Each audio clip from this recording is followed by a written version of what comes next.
Hi guys, it's track by track reaction with me and Kev. Down to the last one. We're down to the last one. So not the last song on the album, but the 9th song out of 10. Pawns and Kings being the last one, which has already been released. So we'll give a little view of the album in general after this. Maybe run through the tracks, just to give you a 30-second one on each one. I'll have to try and remember as well, because I don't listen to the... I'm a bit different than Kev. I don't listen to the tracks much until the album comes out, and then I listen to it in one. But I do sort of remember them. So this is Last Man Standing. Second to last track, like I said, but this is the last one we're going to do. And a little overview at the end. So, you ready for this one? Yeah. Okay. Yeah. Last Man Standing, here we go.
What do you think? I was finding that quite hard to follow at the start. There was a lot of Time changes. Yeah, offbeats, all that sort of stuff.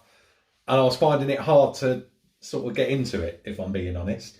I think that was almost, I suppose, what they call the bridge to the chorus. So the verses took like a normal trail, if you like, but then that bridge, it was like a like a, it's their progressive side as well coming out again. I suppose they're odd time signatures, if you like, that are a bit weird. Yeah, but I think that's where their songwriting's really clever, because what they do is they do that, but what it does, it makes the chorus really like sore, if you know what I mean, because either side, like, you know what I mean, they've got that, either side of that really cool odd time signature, which is hard to get into, they both sides of it is quite melodic. Yeah. But yeah, they are quite progressive, and they've got more like that. I mean, if you look back at One Day Remains, there's nothing progressive about that. You know, there's nothing weird going on, no odd time signatures. You know, it's all pretty much standard, isn't it? And they have grown, haven't they? Especially since, I would say, probably Fortress onwards. they've got this more progressive side. And I think, what was the first song on Fortress? That the long one, Cry of Achilles, is it? Yeah, I think from that you knew that they were turning into this sort of different, more epic sort of band. Although that didn't have many bits, but it was more progressive. Right? It didn't. Having said that, it didn't make it a bad song for me. I think just with a reaction like this, first time round, it's difficult to give an honest opinion until you've listened to it again. It's one of them ones. It's a grower, probably. Yeah, but, for sure. But the second part of that, the second half of that it then sort of seemed to come back together and made more sense, and you could follow it more, and maybe that's what they want to do. Yeah, I know. I agree. I totally agree. I mean, it must be. I don't really, like I said, don't listen to much progressive rock and metal. But if you're doing reactions to those songs, it's meant to be something that you, with time, it makes sense. Yeah. But us, we're not musicians. If you was in any sense, if you was a musician, an amazing guitar player, that bit would be like the bit that you'd be like, oh, exactly. But us, we're like casual listeners, if you like, and it doesn't make that much sense to us. Although I know what they're going, we both know what they're going for. At the first time round, it's like odd, but done on purpose, obviously, just to almost show off. Say, look, we can do this thing that doesn't really is so hard to play, And there's musicians out there now are going, well, that ain't fucking hard to play, is it? But I mean, it sounds like that for us. But anyway, I really like it. But I'm exactly the same as you. Sometimes you get taken out of that groove a little bit, but I think it's done on purpose to make that chorus even more. Yeah. If it makes any sense. Right.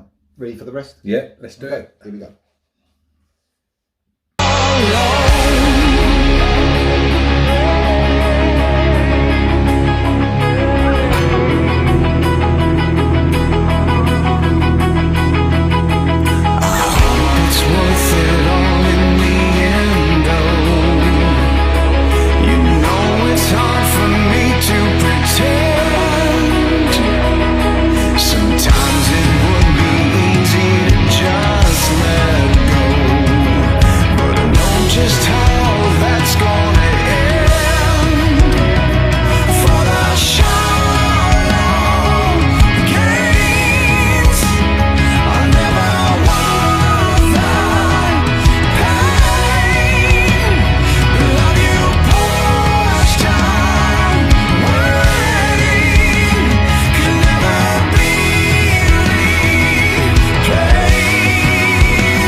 Well, it was a lot more straightforward, the last part, wasn't it? Nothing confusing about the second half, was there? No. Really? I mean, they even, I believe, and I'm not a professional, obviously, I even believe they fitted a little bit of that in that odd bit that we couldn't both get into just before that last chorus, but it felt more natural.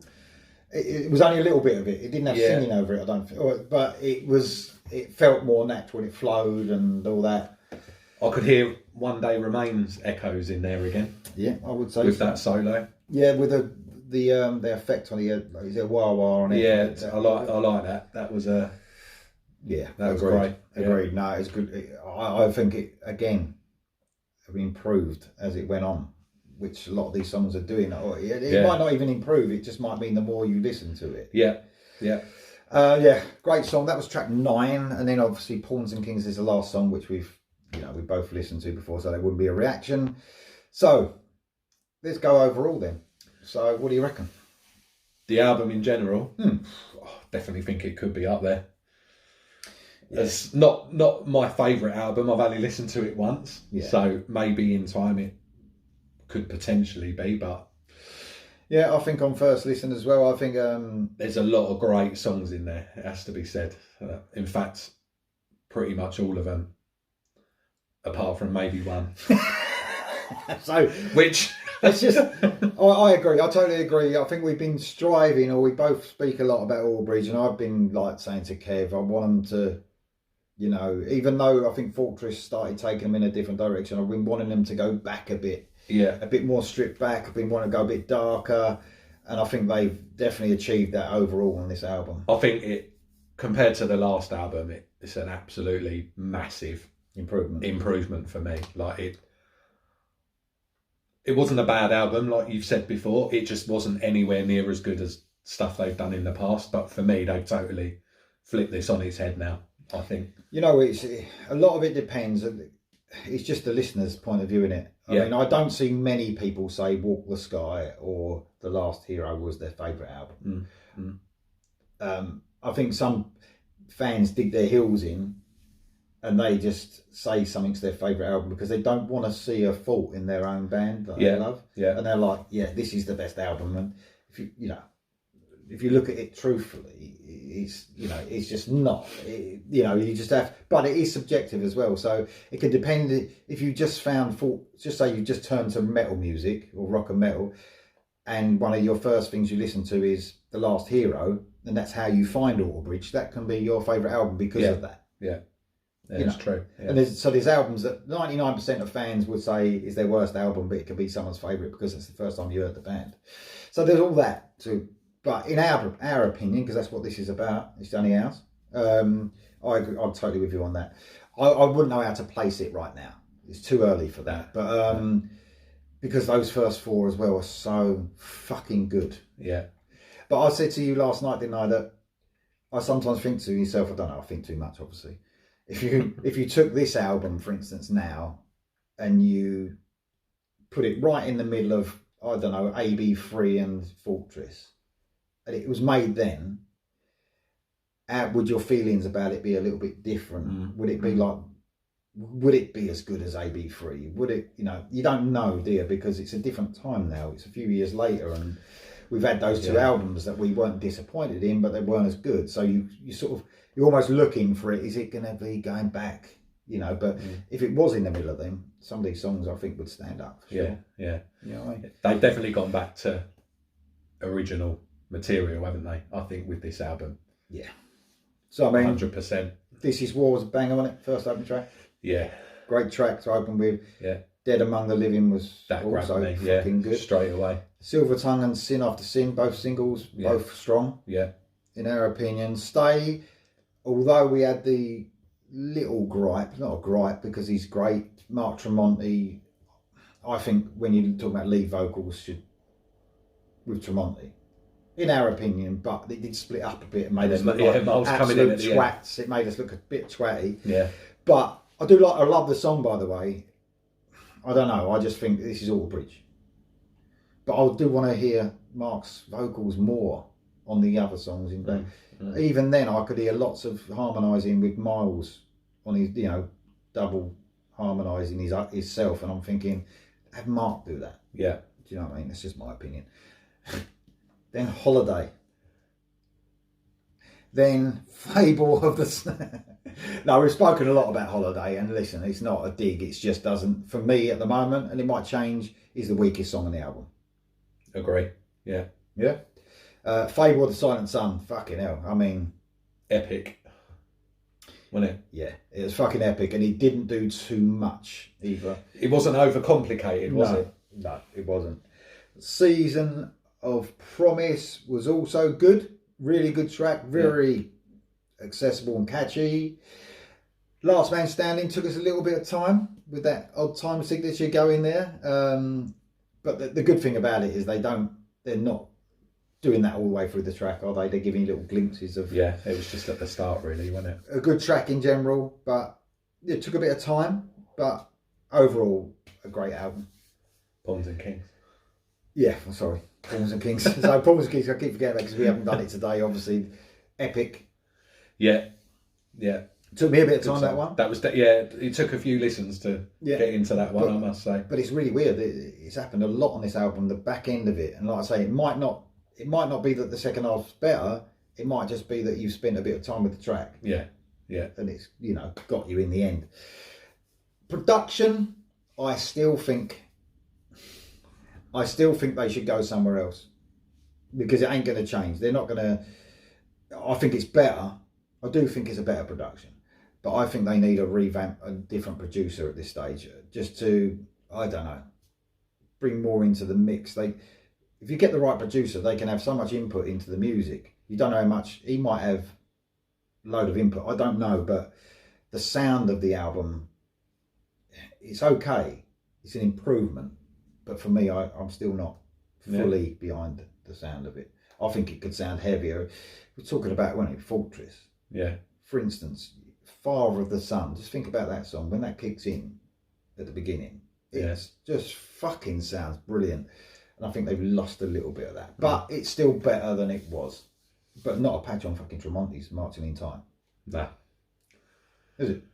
But a different band altogether. Yeah. But no, I think a real good thumbs up from Water Breach, an improvement from what we've had last couple of albums. For sure. Definitely, yeah. Yeah. All right, guys, overall feels on the album and that song, obviously, Last Man Standing. Let us know in the comments below. That was the track by track, Water Breach, Pawns and Kings. It's been fucking excellent doing it with someone. Because you don't have to think about saying shit all the time. There's someone else to, when you fall silent, the other person can take over. So that's good. But no, massive Water Breach fans. We love the album. I think they're getting back on track. Definitely, yeah. For sure. Yeah, so I agree not with that that. they ever lost it that much. That sounds a bit bad. Like No, but just, you know. Compared. Yeah. Compared. All right, guys, tell us what you think of the album in the comments below. And I'll see you soon.